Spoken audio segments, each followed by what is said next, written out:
So today is the first CS seminar series, and first of all, I really would like to thank you, Phil, for accepting my short notice invitation. It was very good, very kind of you. I know how busy is your calendar, especially very this close to election. So there are many reporters knock his door every day. And for those who doesn't know him, Filippo Meza is a distinguished professor of informatics and computer science at the Indiana University. He's also director of the Observatory on Social Media. He holds laurea in physics from the Sapienza University of Rome, and he also PhD in computer science and cognitive science from University of California.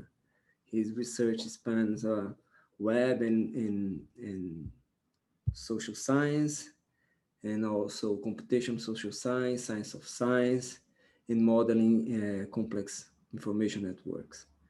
In the last 10 years or so, he's been leading the studies that try to understand how misinformation spreads online. And he also been developing several tools trying to detect and stop this social media manipulation. And because of that, his work has been featured in many important outlets such as Nature, Science, and non-scientific community as well, like BBC, Reuters, New York Times, Washington Post, and many others.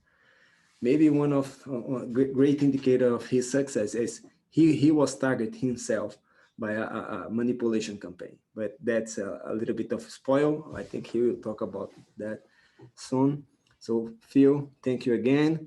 And I think after his presentation, we have a good time for discussion. Thank you. Thank you so much, Diogo, for that kind of introduction and for inviting me. I'm honored to be here. It is true that it's a busy time right now, but it's really my pleasure. And I'm so happy that Diogo has found such a good new home. We miss him already very much. But hope to continue our collaboration. So today I'm going to tell you a little bit about the work that we have been doing over the last few years at the Observatory on Social Media, including work with Diogo, of course. So let me share my screen.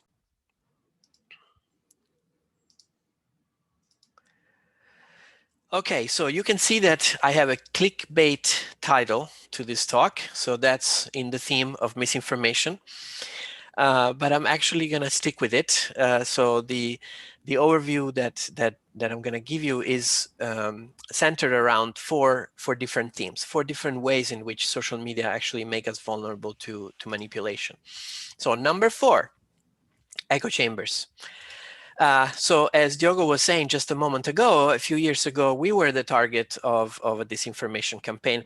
I'm not going to go into the details. But I'll just tell you that it was during the 2014 midterm election, and it started out from a few hyper-partisan websites, and then it kind of evolved and narratives spun off in various directions, making completely false and fabricated claims about our work, and they got picked up by some major news sources like Fox News and others, and it continued to spread for a while. It was also, versions of various false stories that we were suppressing, conservative speech, that we were suspending Twitter accounts, that we had a secret database built with the FBI to spy on Americans.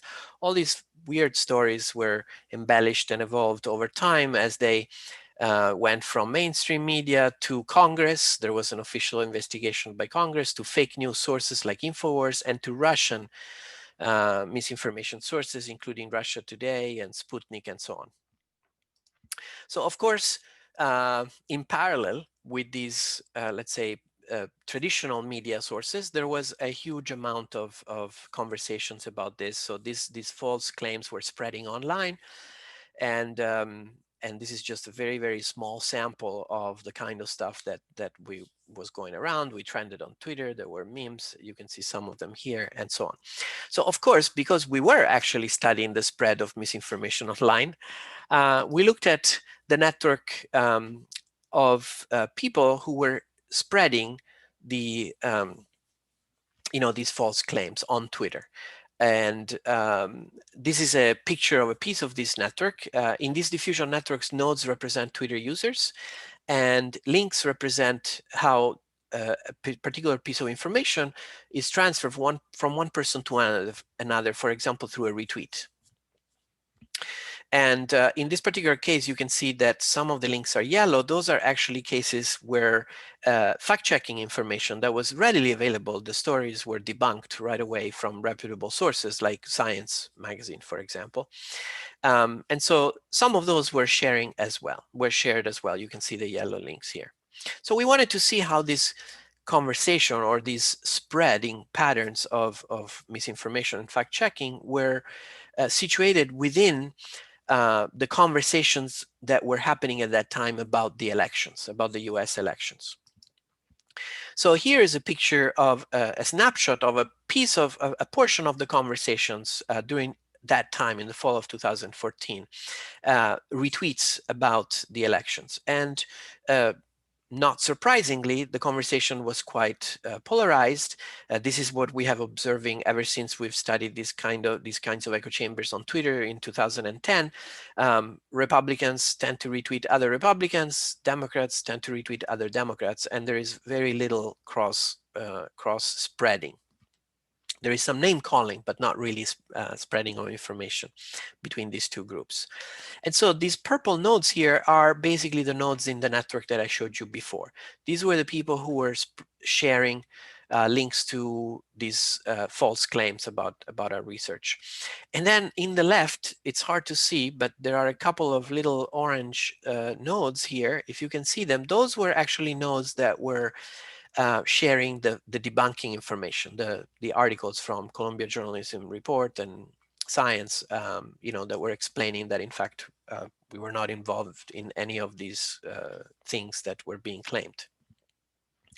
And so this picture, for me, it's a really nice illustration about how these echo chambers, the polarized and segregated structure of our political networks on social media, actually increases our vulnerability to misinformation. The people here on the right in this particular case were most vulnerable to those particular false claims, and they were not exposed to the debunking. Okay, they were mostly exposed just to the false story. So it doesn't matter that the story was debunked. It doesn't matter that there were fact checks. The people that were most vulnerable were actually shielded from exposure to the fact checking. And it could be the other way around too. Now, this is work that Diogo has been working on. We ran an experiment in which we had a bunch of bots, we call them drifter bots, that all followed exactly the same behavior on Twitter, randomly tweeting and retweeting things from their feed and randomly following and unfollowing people. The only difference between them, which here is shown left, center, right, and right, this was the only difference between these bots. And it was the very first account that they followed. Okay, they either followed a conservative news source or a liberal news source or somewhere in the middle.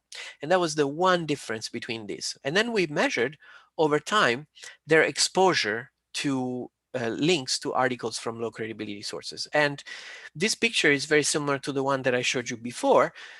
People, this picture here, where mostly people on the right were exposed to this particular piece of fake news. And we found that generally this is true, that people on the right, or even in our case, our bots on the right, were exposed much more, and they even reshared misinformation. However, it's not only people on the right who are vulnerable. This study here is based on an analysis of very large amount of data from Twitter, where we looked at the amount of links or the share of links that people shared to news that were from low credibility sources. And we also plotted that against the political leaning of Twitter users, which we can infer by the news sources that they shared. And so on the x-axis, we have the spectrum from liberal to conservative, and on the y-axis, we have basically their vulnerability to misinformation. And in fact, as we showed before, there is a stronger correlation on the right, to be sure, and this has been found also by other researchers. However, our data shows that there is vulnerability also on the left. It is not as strong, so it's harder to see that signal, but in fact, if you just consider liberal people, there is a very strong correlation as well between partisanship and misinformation. So in fact, it is not just being conservative that makes you vulnerable, but it is being partisan. And in fact, the work with Diogo using these drifter bots showed that both the drifters that started on the right and the ones that started on the left, they just found themselves in these echo chambers, these networks that were mostly homogeneous. So the bots that started on the left tended to be mostly surrounded by other liberal accounts. The bots that started on the right were mostly surrounded by conservative accounts. There were a few exceptions, like this case here, or this interesting case here, where these bots actually had friends and followers from both sides. But for the most part, where you start and your first few friends affect, your neighborhood on social media. And your neighborhood, if you're gonna share anything about politics, or if you're gonna follow political sources, your neighborhood is gonna be an echo chamber. So the question is, if we know that these echo chambers create a vulnerability, can we do anything about how they form? And to answer that question, we have to understand the role that social media play in fostering the emergence of these segregated and polarized echo chambers. So to explore these questions, we built a model, an agent-based model, in which we simulated some of the key features of an online social network. We have users that are represented by nodes here, and we assume that they have opinions, which are represented here by colors on the spectrum from progressive to conservative. And this system simulates a social media where people have their feed, and they either post new things which reflect their opinions, or they reshare something that they have received from their friends, which appears on their feed. And they have some small probability of being influenced a little bit by what is posted by their friends. So that's social influence. That's the first key ingredient here. And the second key ingredient is unfriending. So they can unfollow um, uh, people that post things that they strongly disagree with. Okay, so these edges here represents those rewiring. The dashed edge means an edge that is cut because somebody posted something that you really strongly disagree, and in that case, that edge is replaced with a new friend selected completely at random in this particular case. And as we run the simulation over time, we see that two things happen. One is that the distribution of opinions is getting narrower. Okay, at the beginning we had the whole spectrum of colors, and now we see that the opinions are getting grouped into, mostly red and mostly blue. So there is a narrower difference within the group, and there is less of a middle ground. But at the same time, the structure is also changing, and the users are sorting themselves out in these two groups. So within the group, we are losing diversity. We're seeing more and more homogeneity, but we're also losing exposure to people with different opinions, because those are in the other group. And you can run the simulation many, many, many times. The outcome is always the same. Of course, it varies depending on some parameters. But in a scenario like this, you always end up with the situation where you have two groups that are completely homogeneous. There is no diversity within the group, and completely segregated. Eventually, each person will only be exposed to opinions that they already agree with, and they will not even see what is happening in the other group. So, and this happens with just these two very, very, very basic ingredients, social influence and unfriending, which are actually present in every platform. Well, social influence, of course, is part of our own nature, and the ease with which you can select your friends is something that is true in all social media platforms. It doesn't matter whether it's Instagram or Twitter or Facebook, etc. In fact, you can actually play with this demo yourself. There's the link down here, or you can find it from our Observatory on Social Media website, and you can play with different parameters, and it's kind of fun. Also a little bit depressing. And in fact, using this kind of model, we find that although you could have some kind of segregation with rewiring alone, and you could also have sorting of opinions with social influence alone, the combination of these two factors makes it inevitable that these echo chambers that are completely polarized and segregated emerge very, very quickly in a very short time. So that's about echo chambers, number 4. Number 3 is information overload. So let me start by showing you another picture of a diffusion network. This is the diffusion network for this particular piece of fake news that was one of the most popular articles from InfoWars, famous conspiracy theory websites during the 2016 elections. This was an article that claimed that the Clinton campaign was involved in satanic rituals. And this is a piece of the diffusion network. We can see obviously there are some influential nodes which are represented here as larger nodes which receive many retweets. These are, Alex Jones, the person running the website, and other accounts associated with the source. But then there are also a bunch of nodes that you can see here that are kind of influential as well, and they tend to be colored in red. And red here means high bot score. So we use our tools, I'll tell you more about that later, to identify potentially automated accounts. And so these social bots, that's what we call them, they are key in amplifying the spread of these news. They work probably in coordination with the sources. Maybe they're controlled by the same sources.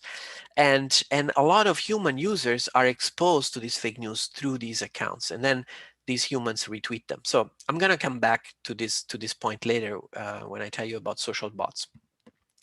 But this is just one particular news. What if you look at all the different news from low credibility sources? We've collected data during 2016 about this, and we compare the distribution of popularity for articles from low credibility sources and compare that with articles from fact-checking sources, reliable sources. And both of them are very similar statistically. They're these broad distributions with a heavy tail, and in the tail you have these viral fake news, like in this particular case, this one was shared over 30,000 times on Twitter.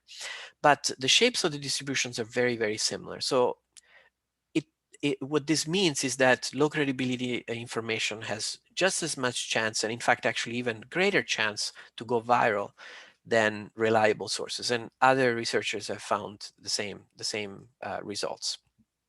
So what are the factors that allow this low credibility information to go viral? So to explore this question, we built another set of models. Again, just like the one I showed you before, these are simple agent-based models where people have these screens or news feed, and things posted by their friends appear there, and then they can choose whether to reshare something shared by their friends or post something new. And in this particular model, we were interested in the role of information overload and limited attention.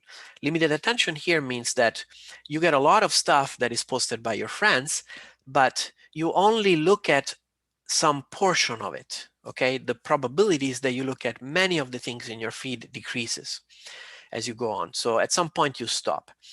And so what is the role of this kind of limited attention, exposure to a fraction of what is shared out there?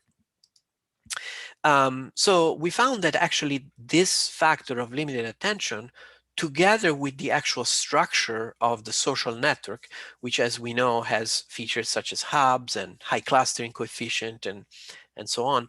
So just the structure of the social network together with this limited attention are sufficient to explain these patterns of virality, these broadly distributed, broad distributions of popularity of memes. And notice that in this particular simulation, every piece of information that spreads in the network is just like everything else. There is nothing that makes one piece of information better than another. These are just random numbers, okay? And despite that, some of them spread virally.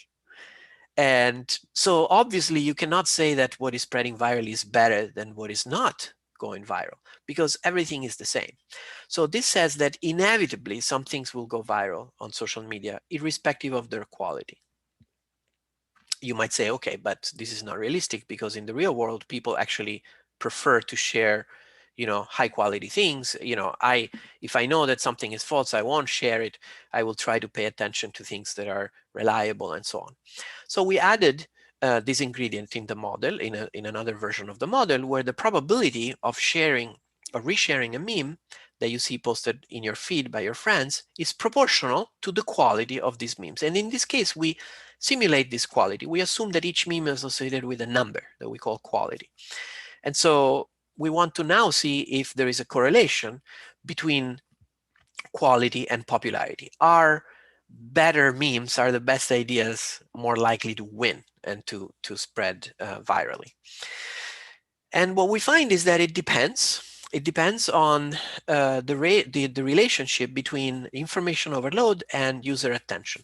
If information overload is low and user attention is high, which means that you can look at a lot of the things in your feed before deciding what to share, then yes, there is a higher, actually still a low, but higher correlation between quality and popularity, which is shown in this network on the left. The size of the nodes here represents the quality of the information shared by the user. So these large nodes means that mostly high quality information is going viral. On the right hand of the spectrum, however, we have a situation where agents have lower attention, so they look at fewer of the things that appear in their feed, and or there is people generate a lot of information, so there is a flood of information, so that people are still only be able to look at a small portion of it.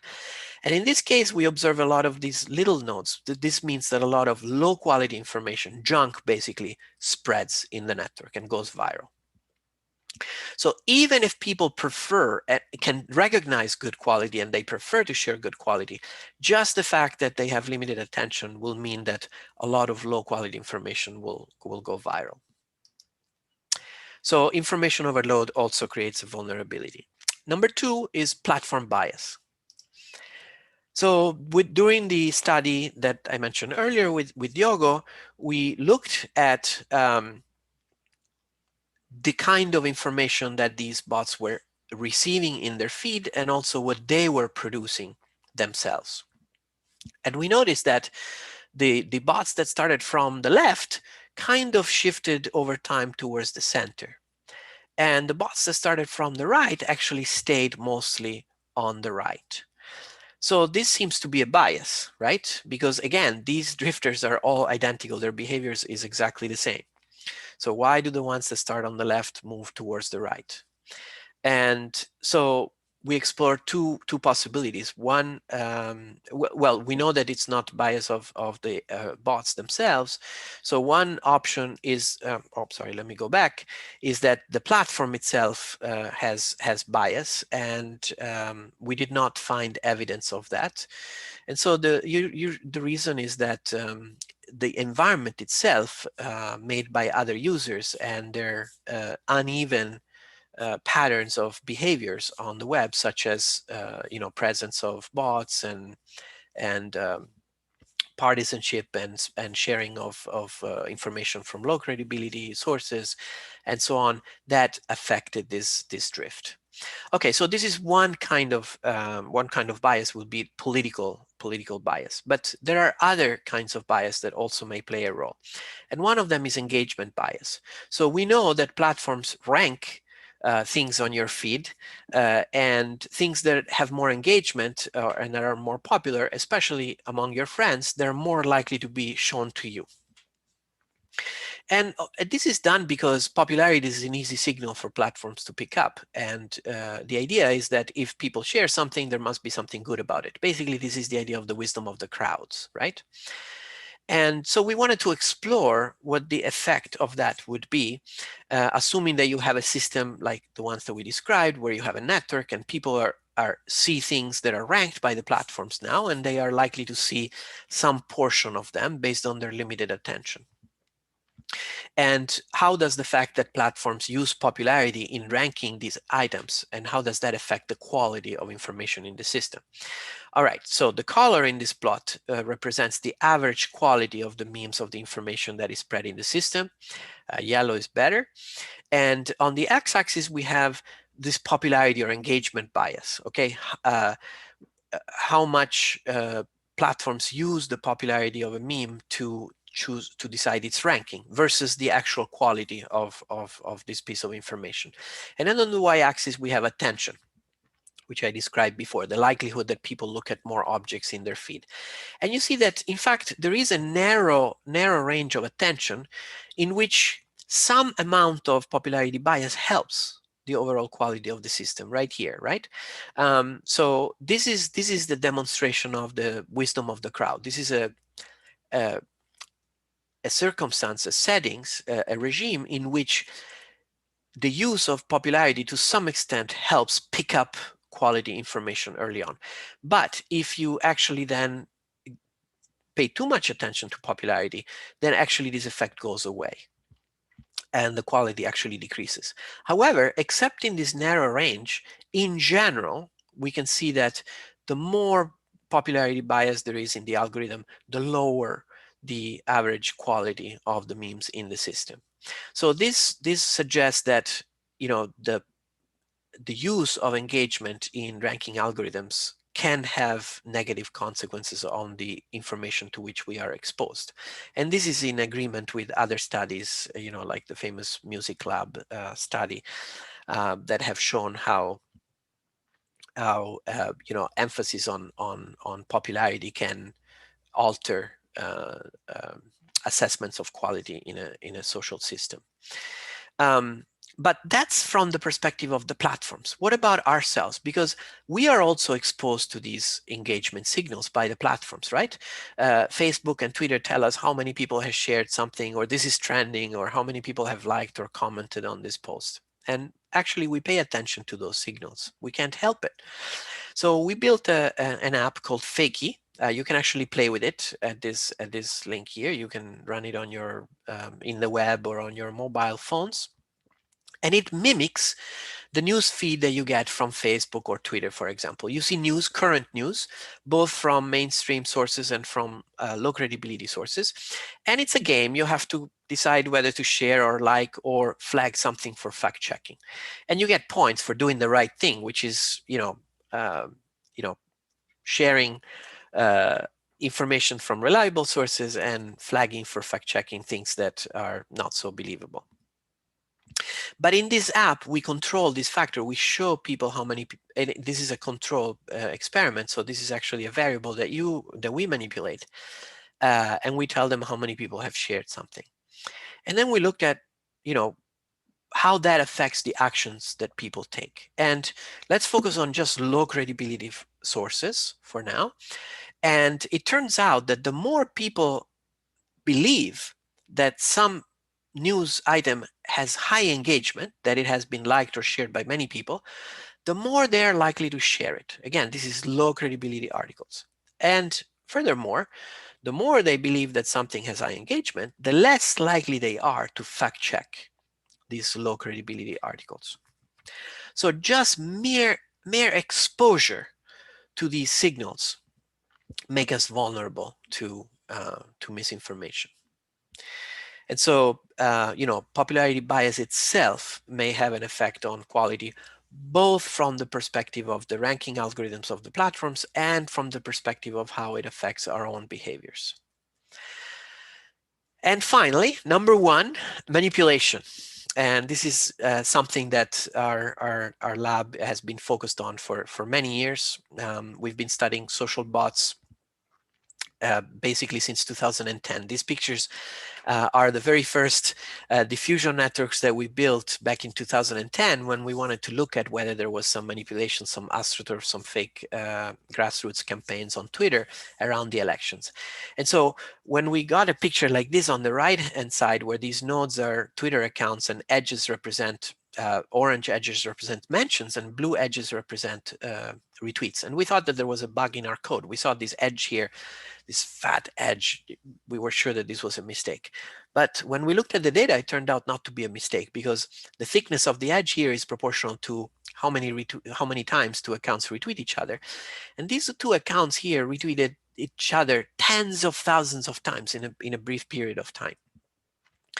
And so they were the first accounts. We coined the term social bots to describe these accounts. They were clearly automated because there was no way that a human was, retweeting, two humans were retweeting each other at such high rate.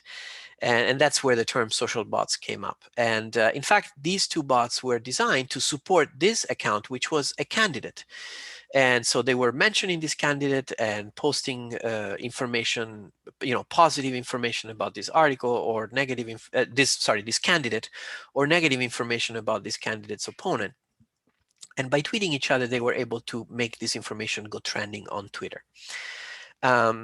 And here on the left was another example where actually this was the first published example of what you now have heard this term many times: coordinated inauthentic campaign. So this was the first example where there was a bunch of bots that are these nodes on the outside, and these were all controlled by a single entity, a political operative in Pennsylvania, it turns out, who was also running a website. It was the first instance of a political fake news website that we discovered back in 2010.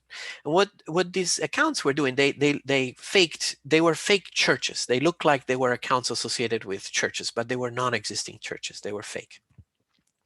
And they will all tweet links to fake news from this fake news source and mention one influential user, this node in the center. It could be a popular journalist or a politician, in the hope that that person would then retweet it and cause these fake news articles to go viral. And I'll show you in a minute that this kind of targeting technique is still in use today.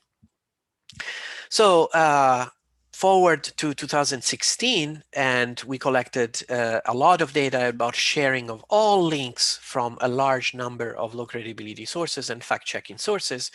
And this is a portion of that network. And you can see immediately this effect of the echo chamber effect. And in purple here, this is the sharing of low credibility information, and in orange, this is the sharing of fact-checking information. And you can see that the people who are most vulnerable to sharing misinformation are also least likely to be exposed to information from fact-checking sources.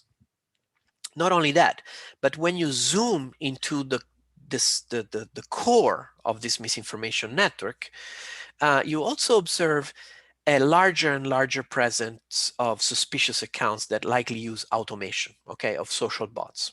And I mentioned before the role of social bots.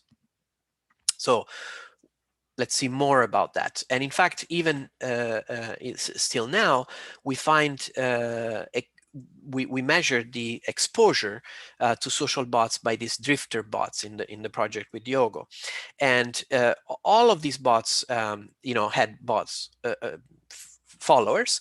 But if you look at who these bots ended up following, the accounts on the left and on the right had higher chances to follow bots themselves. So in these liberal and conservative echo chambers that people may find themselves, they may end up following bots. And this is even stronger on the right than on the left, but it's true for all partisan accounts.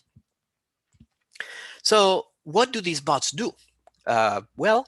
One thing, as I mentioned before, is that they target influential users. We see that the more accounts were automated, the more we're likely to mention accounts with lots of followers.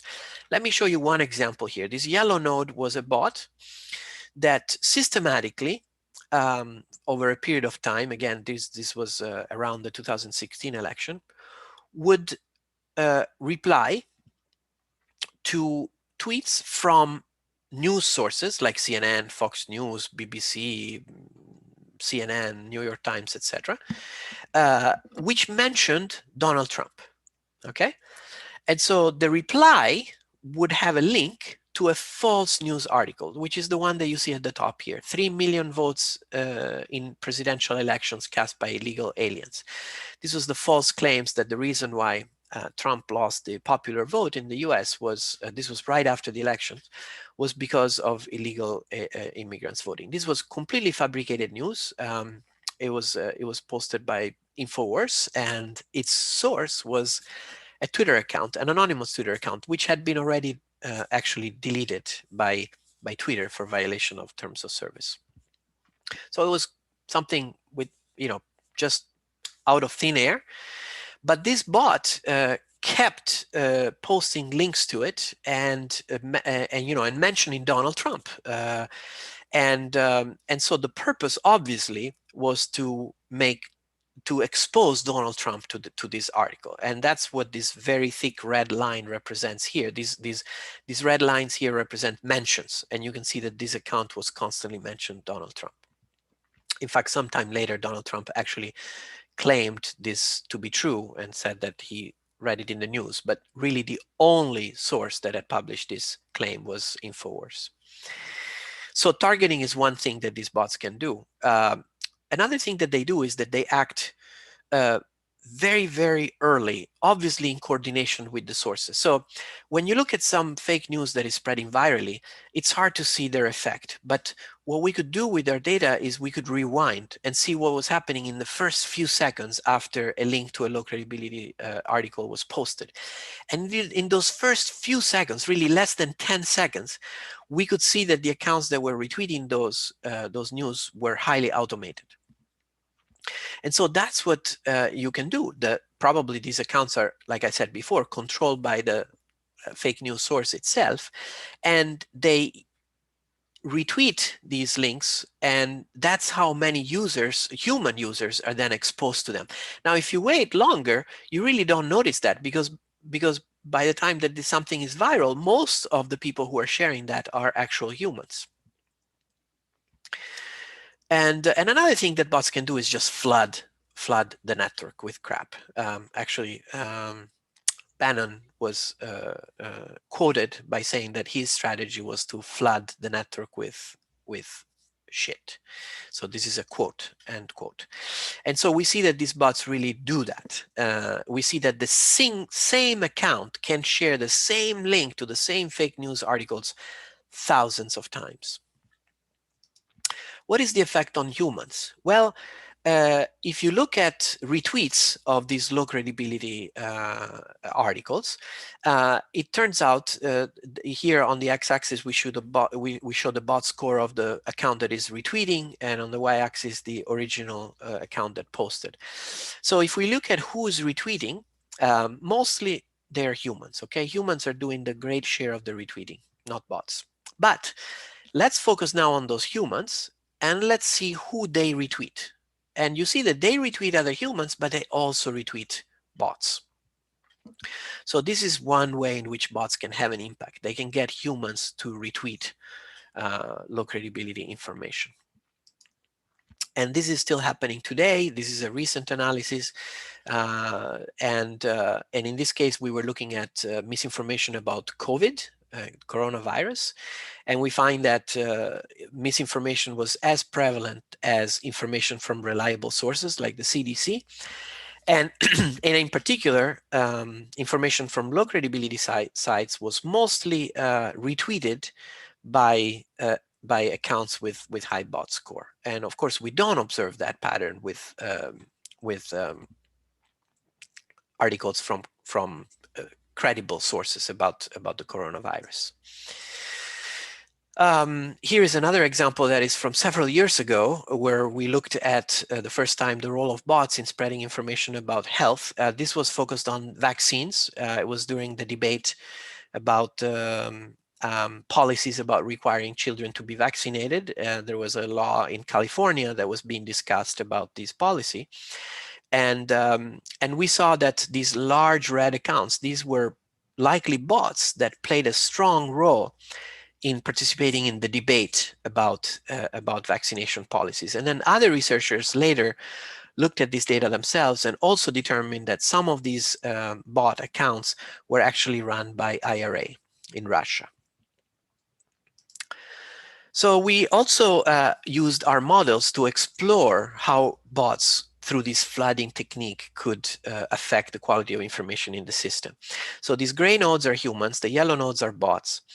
And one important factor is how well these bots can infiltrate the network. So if the bots are sort of peripheral, as we can see in the picture on the left, then they have limited impact. And in fact, the light color of these human nodes indicate that mostly they're sharing quality information. However, if the bots can infiltrate the network, they can completely suppress the quality of information in the system. Here we see that most of the humans are colored in dark gray or black. And that means that they are now sharing junk that is pushed by these bots. And we found that there is kind of a critical infiltration parameter around 1%. If the bots can get roughly 1% of the human accounts in a particular network to follow them, then the bots can basically control the network and suppress the quality of information in the system.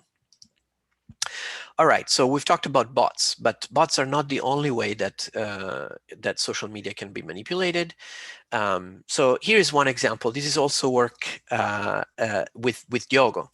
This analysis actually was done by Diogo. Here's on one account, and we looked at it, and this has a low bot score. We believe that this account was controlled by a human. And you might say, okay, there is nothing weird about it. This is just an account about a guy who doesn't like Trump. Fine. Now what, however, when I show you all these other accounts, now these are suspicious, right? They look suspiciously similar. They use the same images, they use very similar names, they use similar hashtags and similar websites and on Tumblr. Obviously there is something fishy here, and you're gonna guess that these are all controlled by the same entity, right? And so this is another example of these coordinated inauthentic networks. But you would not detect it if you looked for bots, because these are all tightly controlled by a human. And so we developed techniques to detect these kind of coordinated networks.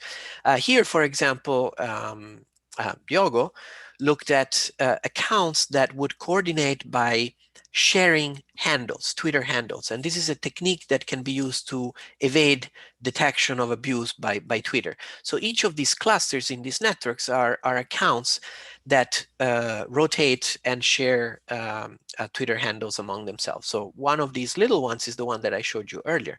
But there are these clusters of accounts were used to spread all kinds of misinformation. At the top here, this is another example of attacks on misinformation about Obama and so on. When we look at the spread of information about the coronavirus, we also find these very tight clusters. The network here is built based on similarity between the links that these accounts shared. So all of these accounts are sharing exactly the same links, and so they're suspiciously similar to each other and likely coordinated. Similar techniques we found in trying to manipulate information about the Hong Kong protests, and we detected that by noticing accounts that would share exactly the same images or same large set of almost identical images. We looked at misinformation about the white helmets in Syria during the Syrian civil war, and we find this kind of coordination, and we detected them based on accounts that would all retweet the same set of accounts. So there was a bunch of accounts, mostly Russian sources, and then all of these accounts would systematically retweet everything posted by these sources. This kind of coordinated network can also be used for fraud. So here, for example, we looked at cryptocurrency manipulation, and we detected these coordinated networks by noticing that they were posting at exactly the same time. So in a very coordinated fashion in terms of their temporal behaviors. And these were accounts that were trying to pump up the price of some cryptocurrency. And then when the price reaches a certain threshold, they just sell it, they dump it, and they make a profit. And these are called pump and dump schemes. And they're actually very, very, very common. And then, of course, we find this kind of manipulation in politics as well. So each of these clusters, these are accounts that are posting the exact same sequences of hashtags. Obviously, these are all controlled by the same entity. This could be pro-Trump or anti-Trump. But the point is that these are not authentic users. They're all controlled by a single entity. This could happen, for example, by Twitter accounts that get hacked. People forget about them, they use easy passwords, and then somebody takes control of these accounts. Or it could be used by users who use apps, sometimes provided by campaigns, and then these apps tweet on their behalf. These accounts give some entities permission to post on their behalf. Or sometimes they do it even without giving permission. These apps take control of their accounts without users knowing it. And an example of this kind of coordinated campaign is this one that was published a few weeks ago by the Washington Post. And we analyzed a network of accounts that were associated with teenagers in Phoenix. And these teenagers created a lot of fake accounts, and they used them to post information that was copied and pasted by a Google Doc. And this was coordinated by a political group that paid these teenagers for posting this information. And they were basically posting the exact same content. And this was not only political content, but also misinformation to suppress votes. So misinformation about the elections, and also misinformation about the pandemic. All right, so I should wrap up, but let me tell you that we have a bunch of tools that we developed and maintain at the Observatory in social media. I won't tell you about all of them, but let me very briefly mention a couple of them. One is Botometer. It's a machine learning tool to detect social bots, and it's actually very, very popular. We get roughly 500,000 queries per day. And another tool is Hoaxy, which is used to visualize the spread of information on Twitter. This could be the spread of articles from low credibility sources, or even the spread of anything that you can search on Twitter. And it is integrated with Botometer so that colors of the nodes represent the likelihood that an account is automated, so that you can notice who are the most influential users and whether bots play a role in the spreading of narratives online. And you can, of course, play with the interface and explore these accounts and see what are they doing, who are they retweeting, whether they are automated, and so on and so forth. And then our last tool is called BotSlayer. BotSlayer is a piece of software that lets anyone set up their own infrastructure in the cloud to track information about some topics that they're interested in. And it provides a dashboard like this one that you see at the top here. We extract entities from tweets that match the user queries. In this example, tweets about the elections. These entities can be hashtags, links, media, text, phrases, and user mentions, and so on. And then we looked at whether they are pushed in suspicious ways, for example, by likely bots or by coordinated accounts. And then you can explore this. You can visualize these networks spreading these narratives with Hoaxy, and you can explore them on other platforms as well. So here's an example of a visualization of a particular entity, which was a fake video from a Russian source that was spreading misinformation about a particular target. The target here was Bill Browder. And so we found it in real time. That's how the tool works. In real time, things pop up to the top. And in this particular case, it was very clear that there were a bunch of Russian bots, which are shown here in red, that were all retweeting each other with links to this fake news video attacking this target. Okay, let me finish here. In summary, these vulnerabilities tell us that there is actually a complex interplay between cognitive, social, and algorithmic biases that contributes to our vulnerabilities to misinformation online. And social bots and, in general, inauthentic accounts exploit these vulnerabilities. And tools to study information diffusion networks, bots, and coordinated influence campaigns hopefully can help us understand and counter this manipulation of our information ecosystem. And let me finish here by thanking all my wonderful, wonderful collaborators, amazing students and postdocs and colleagues like Diogo, and also our funding sources that generally support our work. Thank you so much. And Diogo, I hope there is still some time for questions. Yes, thank you, Phil. As I usual, will stop. very, very interesting. Thank you. We have time for questions, and we have already Wonderful. someone's here on this chat. So the first one was, what was the criterion used to determine the quality of content? That's a good question. Actually, I've shown you lots of different results. Some of them were based on empirical data, and in that case, we are using a very, very simple approach, which is actually the one used by all the, the papers in the literature at this stage, which is to identify low credibility information based on sources. This is not a perfect method, but looking at individual claims, individual articles is just not scalable, and there's not enough data from fact checkers. And so the simpler alternative is to classify sources based on information from reputable journalists and fact checkers who tell us that some sources routinely publish low credibility information, whether it's fake news or false fabricated news or conspiracy theories, hyper-partisan content, misleading content and headlines, junk science, and so on.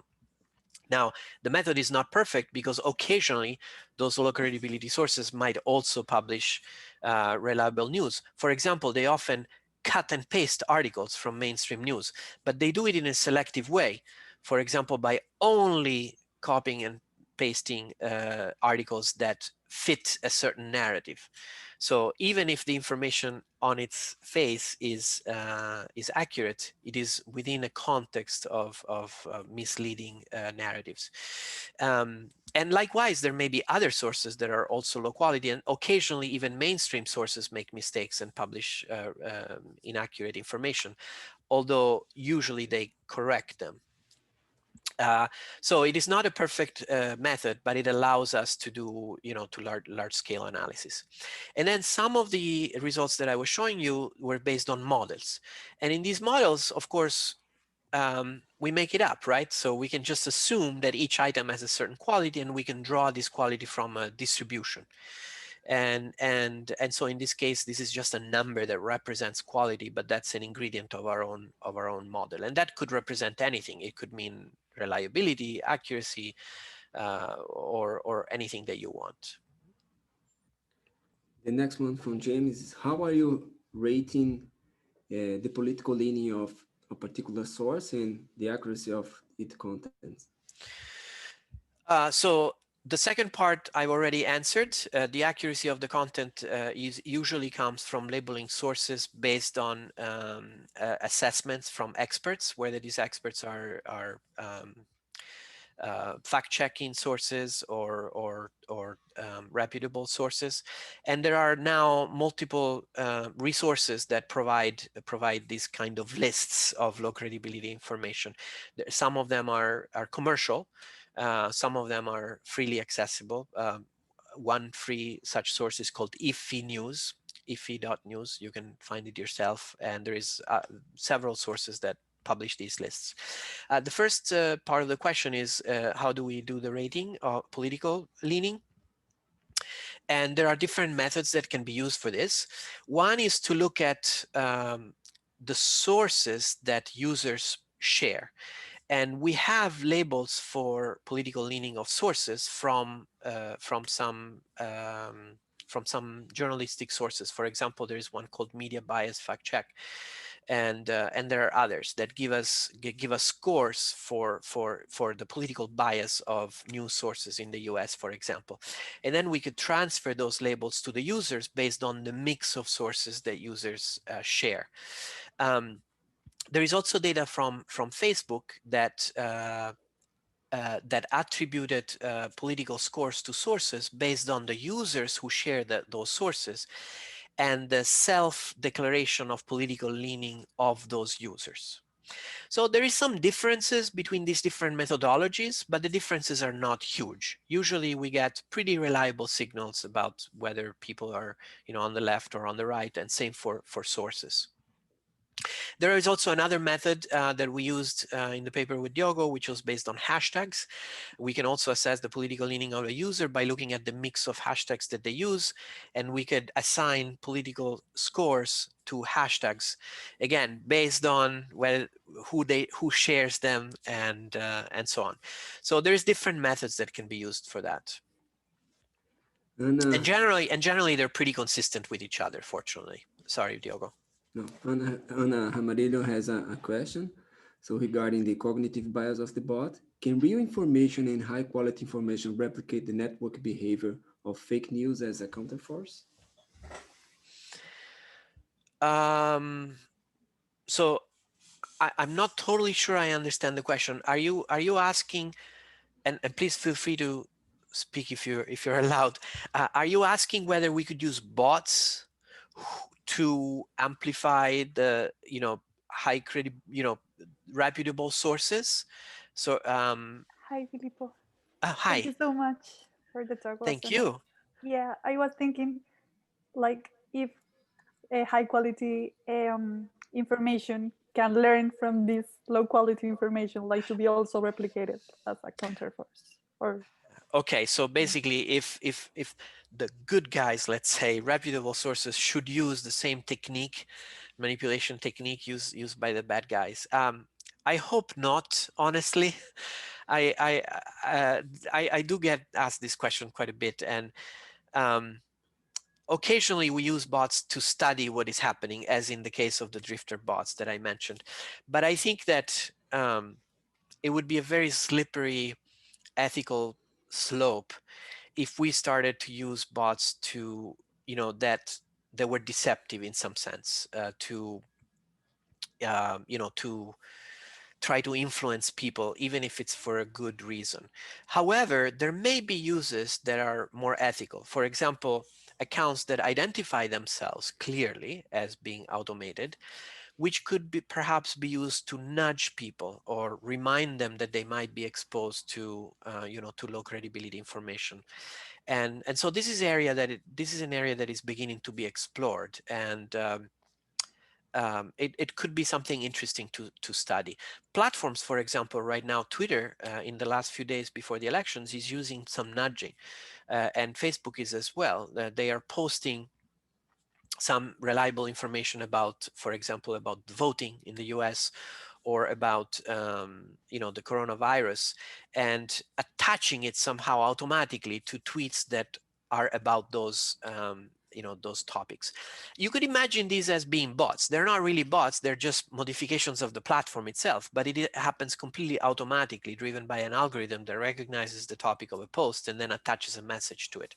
So you could think about it in some sense as a bot that automatically replies or comments on something that gets posted by someone. So that's an interesting question, and I think it deserves some study. Neo, Thank you. Neo Thank is you. asking about if there is any difference between humans users having in terms of the vulnerability to misinformation that relate to their demographic or psychographic profiles. That's a good question. Also, so we haven't looked at that ourselves, but there is some literature that has explored some of this.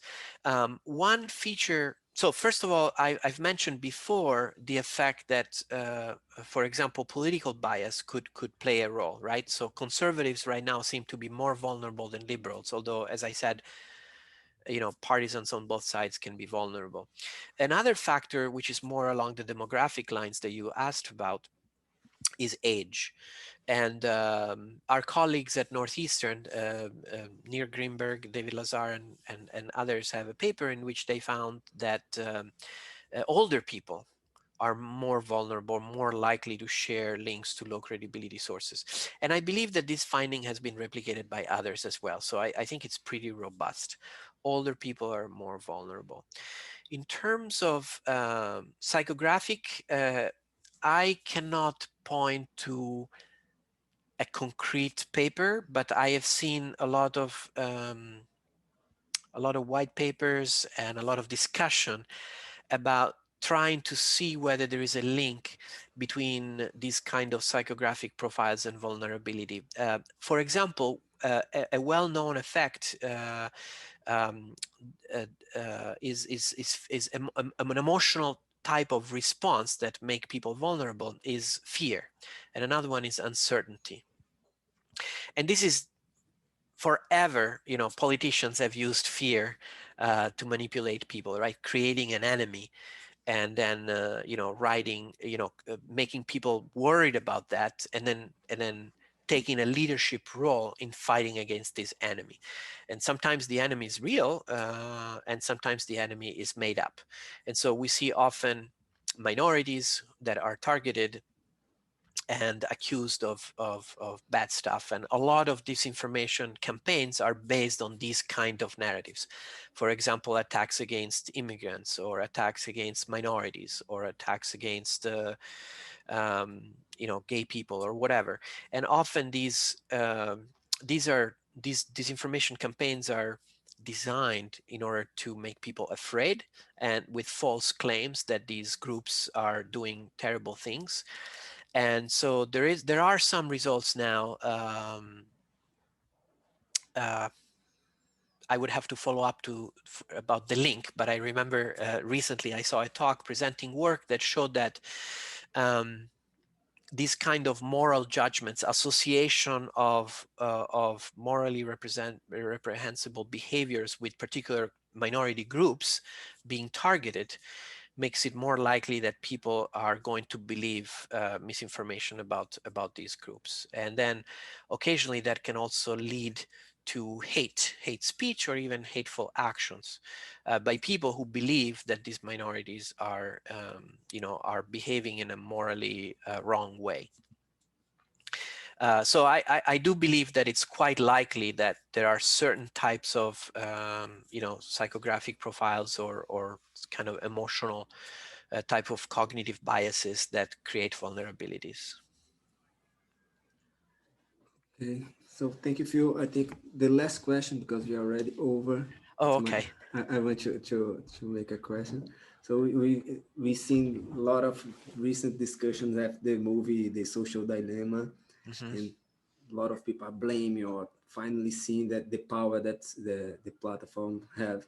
And but as you show, there is a lot other factors in addition to the platform. So what do you think would be easier to fix, the platforms or us, the humans behind the platforms? Wow. You saved the toughest question for the end. I don't know really the answer to that. So the punt answer is all of the above. We don't know, so we have to act on all fronts.